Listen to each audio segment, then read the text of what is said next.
তারপরে আসে যে রিয়েলিস্টিক গাড়িটা, এই গাড়িটা অনেকটা হাই রেজুলেশনে আমি নামাইছি। হাই রেজুলেশন বলতে এত হাই রেজুলেশনও না, এটা মাত্র 17 MB এই গাড়িটা 3Dতে, এবং এগুলো 1 GB হয় সাইজের।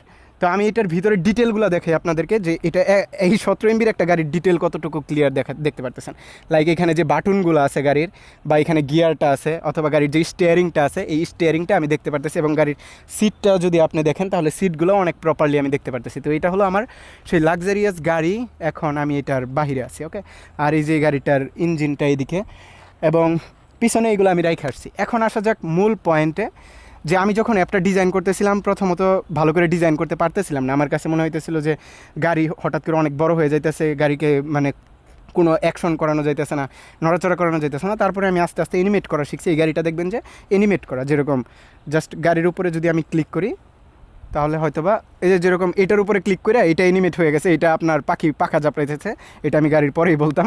বাট এখন যদি আমি গাড়ির উপরে ক্লিক করি তাহলে হয়তোবা আমি গাড়িটাকে এইভাবে দেখাতে পারবো যে গাড়িটা একটু সামনে গেল।